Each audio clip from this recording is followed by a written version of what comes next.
Interviews on crypto, blockchain, with your host, Blockchain Wing, on FTC. Hello and welcome. Today we are joined by Nadav Zeimer, also known as Principal Z. Now, Principal Z, thanks for joining us today. Appreciate you taking the time to talk to us about on FinTech Chat about what you're doing in the blockchain space. My privilege, my pleasure. Thanks, Wayne. All right. Well, so, man, there's a lot to dive into. We've talked before. I'm excited about what you have and what you're working on, your project. But let's back up, man. Tell us a little bit about yourself, your history, and really what led you to the blockchain space. Yeah. So I was a software engineer in Palo Alto after college. I got a degree in physics, and I was a software engineer. So I was always interested in open source and decentralized. I didn't really think anything would come of it, to be honest. I was a skeptic. And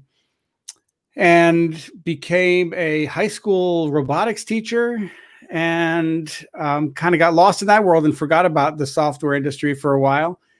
Worked with inner city kids here in New York City and so right before I became a teacher, I found a nonprofit that was about decentralized media, actually podcasting before we called it podcasting in the very late 90s. We used CD magazines at the time. But people would call into the show using our 800 number, kind of a decentralized way to make a show. And I brought that into my classroom as a physics teacher. We would make little podcasts, and it really was powerful, and it made a big difference. And then as a robotics teacher, we made a film about our robotics team, and that kind of watching ourselves from the outside, there's something that happens, a metacognitive thing that happens, that the video cameras turned out to be a pretty powerful thing in the classroom. And then I became a high school principal and really dug in deep and built a $500,000 recording studio and really went deep on making videos and podcasts. And we produced results that are really rare in inner city schools, a turnaround of a school that was going to be shut down. It was published in the newspapers here in New York City that we were being shut down. And then I took over, and within about a year and a half, we were getting top grades from all the New York City system evaluations. And so they couldn't shut down a top rated school. We were an A school. And so they had to back us out of the shutdown process. And then we just kept those A grades going forward. And I really attribute it to all of my staff, but in particular, how we integrated the media arts and digital literacy into the classrooms.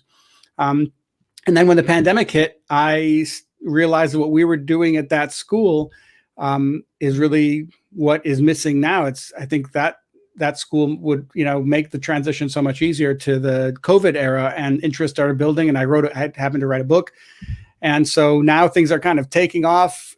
After doing this for 2 decades, everybody's very interested, and the experience having 2 decades on the ground working with kids, makes a difference for people that are trying this for the first time. I can offer some guidance. Nice. Well, you, a lot of times when I teach people about cryptocurrency and blockchain, I like to start with systems that are broken or outdated or need to evolve. And you kind of alluded to it there. So tell us, what did you see in the school system that in the current model of the way we educate kids, what did you see need, as far as needing to be updated or changed or evolved?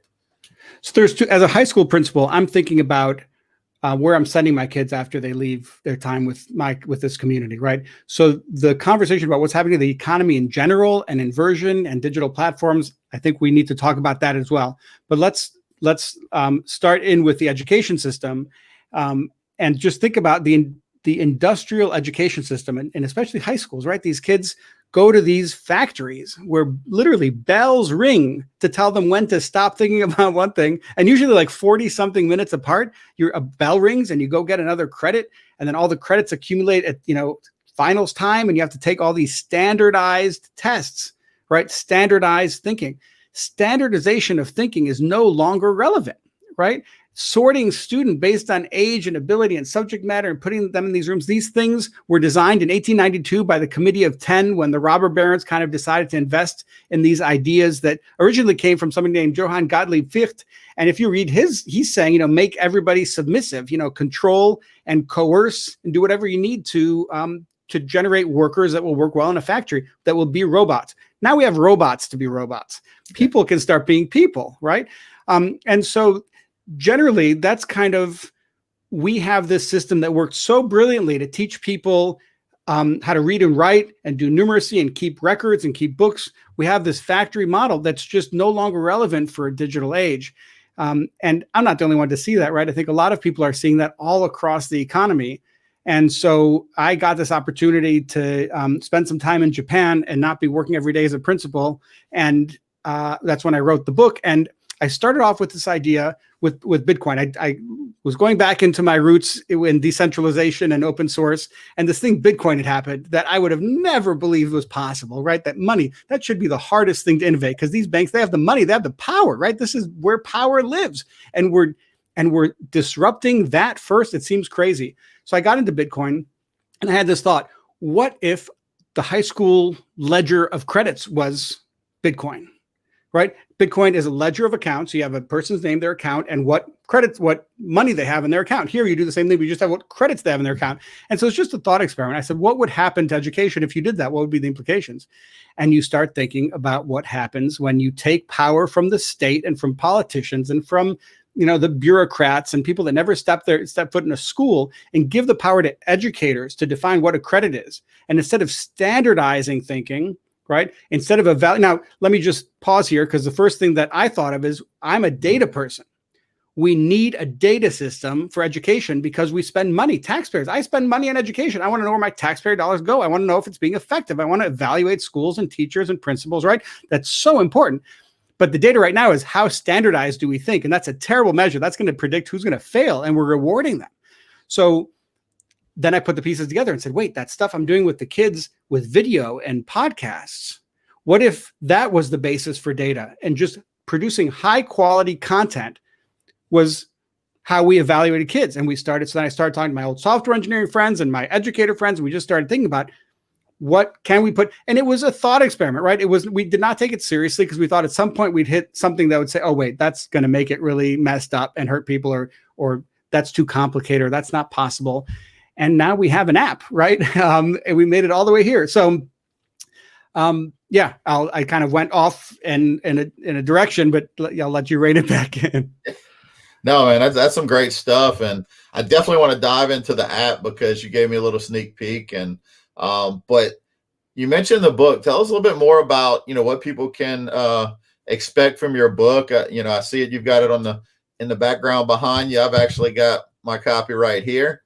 But tell people what can they expect in your book. I mean, I love that the title catches you: Education in a Digital Age, How We Get There.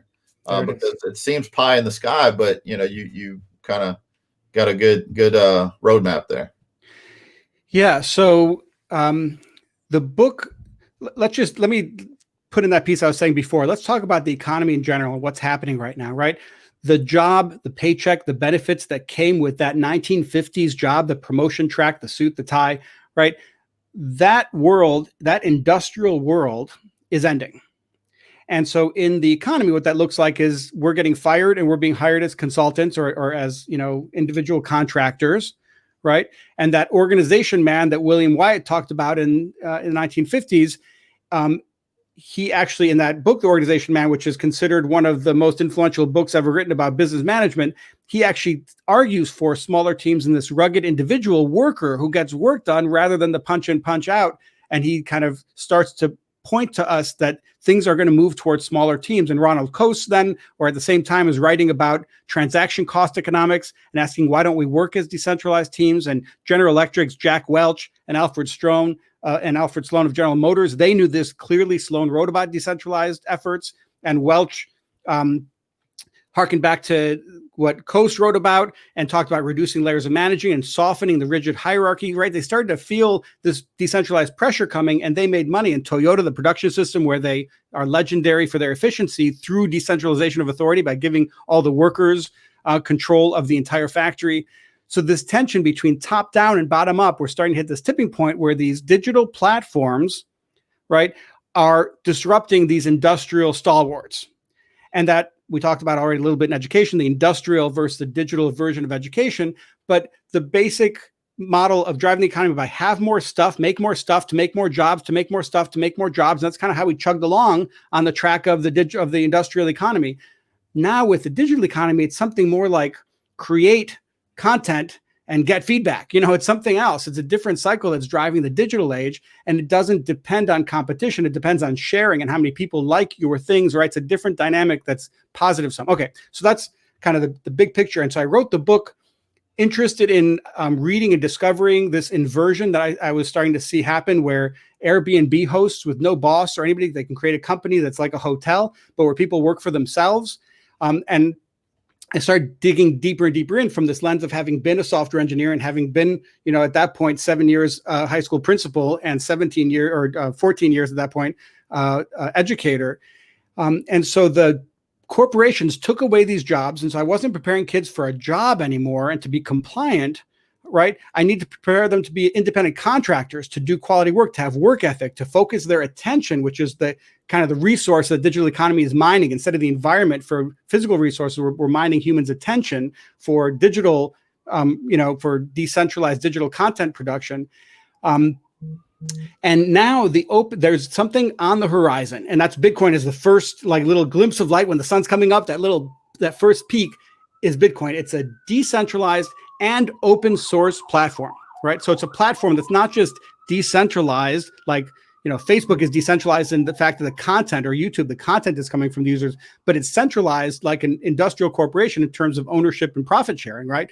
So that's a half centralized, half decentralized form, but the Bitcoin is a fully decentralized because it's open source. So everyone can have a copy, everyone can own it. It's radical transparency rather than, rather than the big brother looking down on you, it's everybody looking at everything. And so high school credit. So the book just explores that new economy. The first half of the book is about that new economy, explaining exactly how it works, what is a digital platform, and how digital platform economics work. I go into the economics a good bit. So if you want to understand inversion in the digital economy, I give a pretty good primer into that. And the second half of the book is about, now let's think of it in terms of education. If the classroom is inverting, so that means the teacher is listening and the students are creating. Right. And so what does that look like? And it's exactly what I've been doing at my school for, as a teacher and as a principal, as an administrator for 17 years. And then the book led to somebody in Finland discovering the ideas in the book and now created this app that the high school credit is the name of the app, hs.credit or high school credit. But that is really my book in living form. Nice. Yeah. So I got a sneak peek of it. Tell people what they can expect from this, from the app whenever it's ready to go. I mean, it looks phenomenal. I know you still have some work to do, but what can they expect from it? Yeah. So the idea is to take away the definition of high school credits from these top-down, standardized, and especially standardized tests. Let's just go there. We're pulling out standardized tests as the measure of economic performance, and we're replacing with high-quality youth media. And so we chunk this youth media into 10-minute segments. And so one 10-minute segment of youth media is what I call academic capital. Once the most celebrated 10-minute pieces of youth media earn this privilege of being called academic capital. And that academic capital gets bundled together every 3 months to make blocks, kind of like a very slow blockchain that only works once every 3 months, right? Instead of once every 10 minutes of Bitcoin.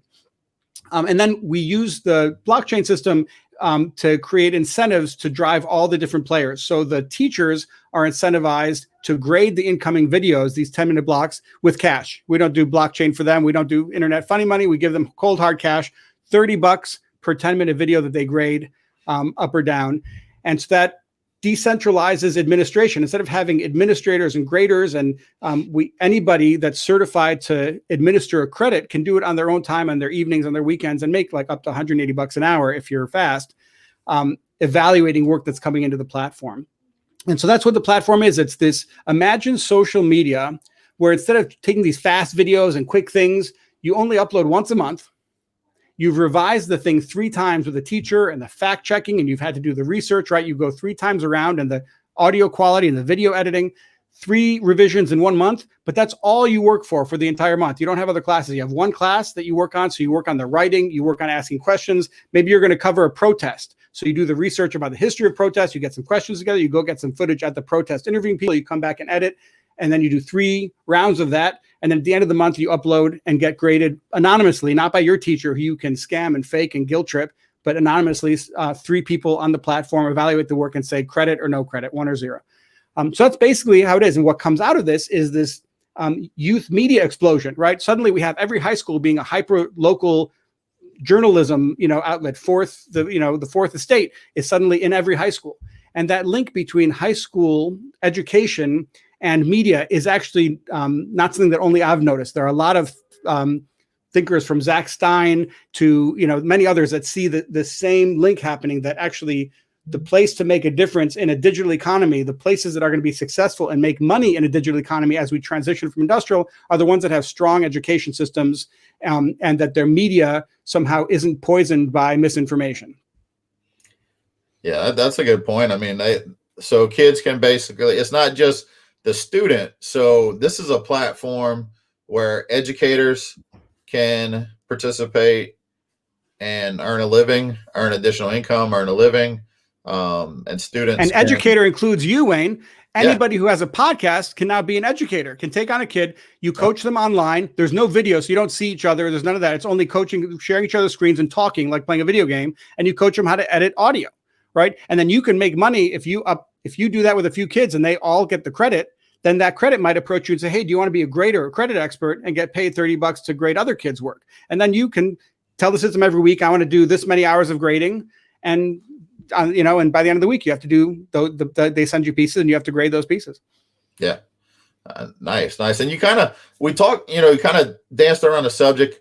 And you and I both know what's wrong, like with standardized testing. And it's not the fact that they're just being taught to just memorize stuff, but also from what you've seen in the educational field, students that have been through the programs that you've implemented in your school, in your current school, not on the platform yet, but are you seeing better success? They're more prepared when they get out of high school and get into the world and start having to make a living? So, right. It's a matter of how do you build that muscle of work ethic? How do you train? So we have to redefine what are our priorities. And the first thing has to be mindfulness. And so we did also include mine. So what I'm saying is it's not just the media, it's other things that we put into the school that made the difference. If you cannot focus your attention, you cannot get something done. You can't have work ethic, right? If your attention has control of you, and that in digital economy, if your attention has control of you, then the screen has control of your attention, right? Mm-hmm. And then the screen is sucking your attention for their profits. Your value proposition, digital economy, just in the industrial economy, you had to own a factory. Now you have to have control of your attention. So everybody technically has access, but most people are controlled by the platforms because they don't think about how the platforms are manipulating them. And more importantly, they don't produce content, they consume content. Just like in the industrial area, you're either a producer or a consumer. The difference is now all of us can be producers, right? Marx talked about this, but he was imagining factories. He didn't realize that the means of production would be inside of each one of us. He thought the means of production was in a factory. But once you put the means of production inside of a human being, and that making media is the new production line, that making multiple copies is better than making one copy because you want it to get out there, everything flips over on its head and becomes what they call inverted, customer focused, where the customers become the owners or the customers become the workers, like Airbnb or Uber. So I totally forgot your question. I keep doing that. We were just talking about standardized testing, and as far as kids in the programs that you facilitated being better prepared when they get out of school. Right. So if you have a meditation practice and you know how to get something done, declare something comes out of your mouth and then it happens, right? Those are skills that are valuable now to independent contractors, right? On top of that, if you can work with a team to produce podcasts, to produce videos, right? You can put people together to do something creative. My art teacher did the professional development for my school because art is where the complicated questions are asked. Right? It's not yes or no, easy. The art is where you have to defend a perspective, where you have to put yourself in somebody else's shoes. You have to steel man something, right? It's almost like debate and art are, similar things because you're just taking a position and you should be able to switch positions and like that flexibility. So making videos, making podcasts has this creative aspect to it that's so important. And also has the writing, also has the research, also has the history. Math is a little different. And that looks a little more like Khan Academy, but where if all the videos were made by the students. And so the standard, so if you compare that, if we now evaluate based on credits that you've earned, and these credits are evaluated by a panel of 3 anonymous people online. So there's a expectation of quality in production and quality in research, and you're right, all those pieces. And that you do the 3 revisions. So somebody's like, it takes work never gets worse when you do more revisions and more research. So people tell me like, how do your kids make such amazing videos? Or like, we could never do that at our school. No, just give the kids the time and let them struggle through it and fail. And then they build those muscles. It's like going to the gym. So of course, if a bunch of kids are going to the gym and building the muscles of creativity, of mindfulness, they are going to be more prepared. And what I want now is just to spread that to first all of New York City. My goal in my lifetime, my contribution to this planet is to end standardized testing in New York City, high schools. Right now in middle schools, elementary schools, you can opt out of the exams as a parent. In high school, you can't, because then you can't go to college or you can't do anything. So you can't even get a degree. You have to take the Regents exams. So I want to get that instead of somebody sitting for a Regents exam, soon they're going to be given an option with this app where they're said, hey, you can sit for the AP exam, or you can sit for the Regents, or you can make a video, or you can make a podcast of 8 episodes about this topic and go deeper and deeper, and you can get the same credit. And I hope that more teachers choose not to teach the test anymore and teach to high quality student work. And the entire system then is based on high quality student work. That's the only thing we measure. And it gives a really nice data point, because while each credit is just 0 or 1, you don't have to give a 75 or 65. You also have this piece that you can watch the video. You can click on somebody's transcript and actually watch the video they made to get that credit, to see yourself if it was high quality. So a college or an employer, anybody can actually see the work of the students. And so it gives you this both very nuanced kind of texture of the data, and the student, you get to know them, but it also gives you this cold, clean, the zeros and ones and where they are and who earns them, gives you a nice piece of data to evaluate schools and educators. Nice. So, and it's also, I mean, it's teaching so many, looks like it's going to teach people to be more free thinkers, and instead of just thinking within the box, sticking within guidelines, because that's how, I mean, you think about cutting edge stuff and how the world's evolving at a much more rapid pace than it was many years ago. And if we don't teach more people how to think for themselves, I could see where, that's just a trap that we've got to teach people how to get out of. Well, look at this election. Look at elections in general, right? Democracy depends on people being able to think for themselves and evaluate and be able to tell signal from noise, right? And both sides, I'm not on favor on one side or the other, but both sides have a lot of garbage, a lot of filler, and a little bit of fact. Agreed. Right. And we need to be able to sort that out and have citizens who can be like, okay, this is the only factual basis and the rest is garbage that you added. That's your creativity. Go for it. But here's what we're really talking about. Here are some facts. And so for our democracy depends on it at the same time that our economy depends on it, because the social media platforms, if you're the country that's all the consumers and another country is the producers of the content, guess who's making the money and guess who's going to be poor, So we need to learn how to create and how to think like a creator. And even if kids never make a video again after high school, each time they see a video, they'll realize how much manipulation went into that perspective, right? And they'll really understand that people made choices to feed them that, and they will understand how they're being fed.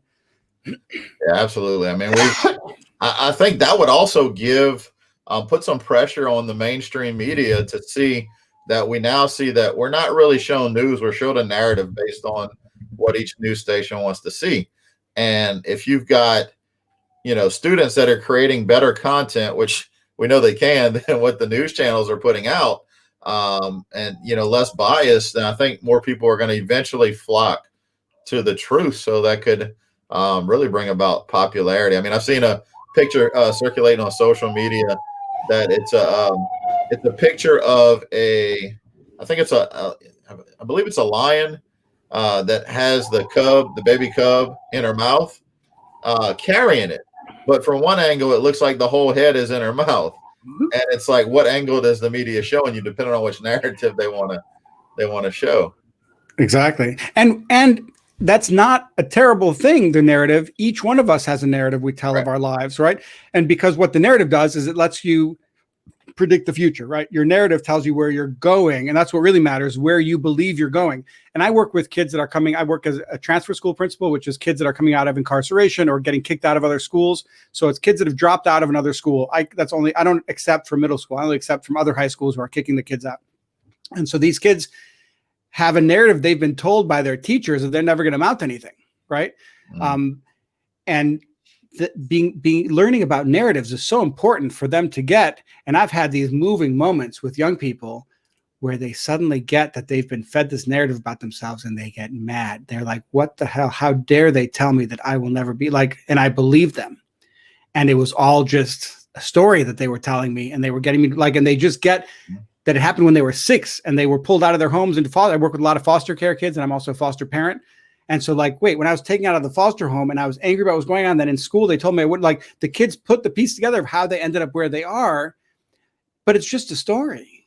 And so then they can be like, wait, this can be the turning point. And that's what our whole school is about. Our mascot was a butterfly, right? Because it's all about that rebirth and choosing a future that doesn't look like your past. And so that's the narrative. Being able to, that's a good politician is able to, what do they call it? Spin, right? And so if we could teach our high school students to spin, they would be a little bit protected from the stupid politicians and the, companies that want to manipulate them, put them in boxes with marketing. It's a little hard to market when somebody thinks of themselves.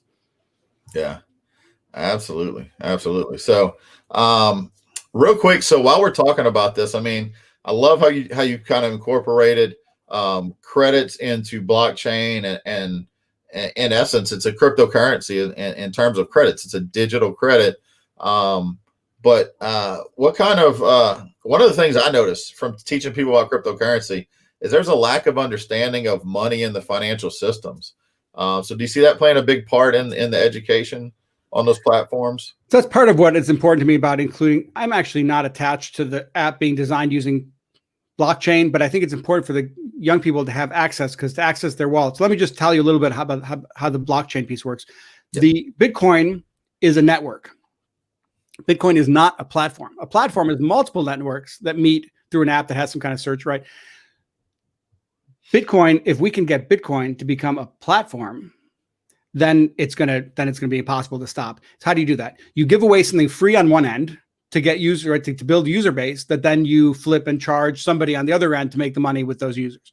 So if Bitcoin could, if we could create a side chain, Bitcoin is gold, right? It's expensive, it's slow, it's hard to manage, it's how it should be, it's super safe, it's expensive, right? That's what we want.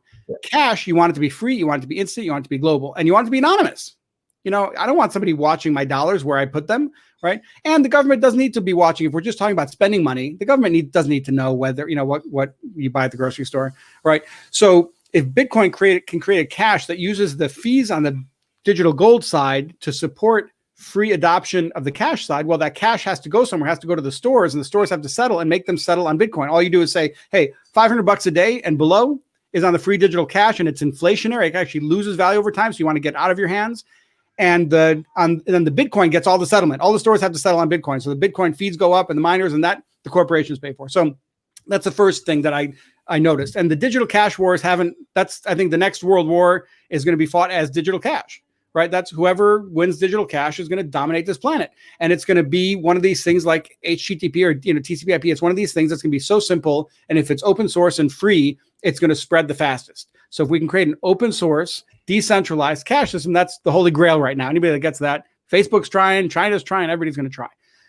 What if you made the connection to education right there at the beginning, at the foundations of our economy? What if that digital cash, the way it printed new money, instead of giving it to the military industrial complex, which 57 cents on a dollar, I think, or 47 cents on a dollar does with our newly printed US currency, which is all digital anyway. What if we printed that and gave it to young people who prove themselves to be the best content producers, right? And give them a basic income. So I'm not saying basic income for everybody. I'm saying basic income for those who have shown to be independent-minded, know how to value information, aren't going to get manipulated, know how to produce content. Let them help us transition to digital economy so that a truck driver can make money with a rig competing against the big companies with an app. But we need this next generation to take us there. And we need to go fast because people can't live a generation without a job. We need it now. So if we can, I think that the communities that plug education into their currency are going to be the ones that succeed. And so that's what I propose in this, that the kids get this basic income of funny money that ends up having a set value in terms of number of Satoshis that actually inflates over time. So the earliest adopters to the platform get the most money. And then you give the kids that get that, and that's that concept of academic capital. The kids that produce these 10-minute segments that get bundled every 3 months in this academic capital block for the next 25 years, get a basic income into their wallet on the app. And then that is set based on, so it's a side chain to Bitcoin because we set it, we fix the price of the stable coin, but stable based on Bitcoin, on Satoshis, not on dollars. And so I think that there's now all the technology isn't there to do that. But we're close. And I think that we should convene, the way we do it on the app is a little bit rigged. The front end education piece works really well and makes sense. But the back end crypto, we give kids crypto in their wallet, but it's not the whole block to make it free, right? And global and open source we haven't figured out how to do those pieces. But in the book, I walk through a little bit about a few technologies. If we combine them together, might actually make it possible. And it's going to take Bitcoin miners giving up a few cycles of processing to manage these very light wallets. Because if you don't have to store people's information, if you're not keeping the data, kind of like Mimblewimble does, right? Mm-hmm. And if you can make it that each wallet is a local blockchain, and there are a few blockchains that are doing that, then the blockchain can exist on its own. It doesn't need much support from the Bitcoin network unless it's settling accounts, closing or opening the wallet. And that you're not storing a lot of information. It's just opening balance, closing balance, right? So there's a way for Bitcoin to do it. Now, Bitcoin moves very slowly and doesn't adopt, and that concerns me. But I think if Bitcoin could make a free digital cash that also was funding education, was inspiring kids to become great students, I think the communities that adopted that would actually have a huge advantage in economic terms. Yeah, man, that's some amazing stuff. But yeah, definitely. I mean, technology can get there, and you keep plugging away what you're doing. I have no doubt that it'll lead to the right people, the right developers to make it happen. Just like the development of the app, right? Right, exactly. Yeah, it's so impressive. People are much smarter than me, and I need them all because I know a little crossover between education technology, and I see something unique. But the rest of it I'm counting on. That's decentralization, right? It's about the smartness of the community, not Yeah, absolutely. So if you're listening to this or watching this episode and you've got some resources to help contribute to this, make sure to reach out to Principal Z. In fact, Principal Z, so as we wrap up, man, tell everybody where they can follow you, where they can find you, if they want to learn more about what you're doing. It's ironic that I talk about digital native stuff. I'm not online much. I don't like being on a screen much. I do it enough at work. But if you join my mailing list at principalz.org, you could, and I don't send out to that very often, but you'll get updates like when the app is out. You'll get little bits. If you're an educator, you'll get invited to our meetups that we do on Zoom, where we start talking about launching this. I think that's the best place. Then info@principalz.org. You can email me. I respond to all emails myself, and so I love just thinking through with people, especially criticism. If there's something you see that won't work, but you're committed to the same outcome that we are, like, let me have it. Let me know that. I don't want to find that out later. I need to hear it from you. So yeah. Awesome. Great stuff. Also, the book. If someone wants to find the book, I know you mentioned they can obviously find it on Amazon. Education in the Digital Age, right? Yep. And the audiobook is uploaded. I'm just waiting for approval. So in the next days or weeks, and when the audiobook comes out, there's actually going to be a new pricing structure for all the versions of the book. So that's coming out soon. And if you join my mailing list, I'll tell you exactly when that's all out. Nice. Is it going to be on Audible? Yeah. Awesome. I've got some credits ready to go in there. So yeah, it sounds great. I'm really happy with how it turned out. Awesome.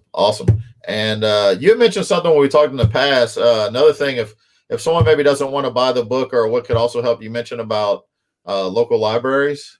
Is that still Absolutely. Ask your library. I don't know if your library carries it. They can. It's on the catalogs that they purchase from, so you can get it from libraries. You can also email me and ask me for a PDF, and I'll give it to you, no problem. Awesome.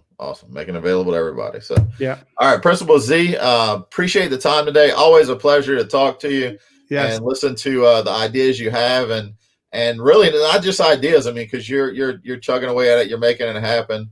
I have no doubt. Let me just say one thing before you wrap up. I don't know Sure. if your listeners know that here I'm a principal, 20 years in the system, but one of the educators that I respect the most is you. What you do with your kids, and the stories that you've shared with me about how your educators like. So Blockchain Wayne is kind of the educator that I look up to, and the kind of people that I hope that I can bring onto this app to educate more kids. But I don't know if your listeners know how much of an educator you are, and your passion is there. So I really acknowledge it's amazing what you do with your kids. Oh. I want to send you my kids. Thank you. Yeah, we're actually we're hoping to have a book out soon. My 11-year-old daughter and I, she's doing all the artwork for. So I love it. But teaching them any little thing, whatever their passion is, that's kind of what we all got to do, because the current system is training, basically training everybody just to like go from bell to bell, be an employee. And as jobs become more scarce, it's a gig economy. You can create your own income and create your own flexibility too if we teach them that. So it's important. Yeah. Cool. Appreciate it. All right, Principal Z. Again, appreciate the time. Thank you for joining us today. And everybody out there, thanks for watching. And we will see you all in the next episode. Take care, everybody. Thanks all.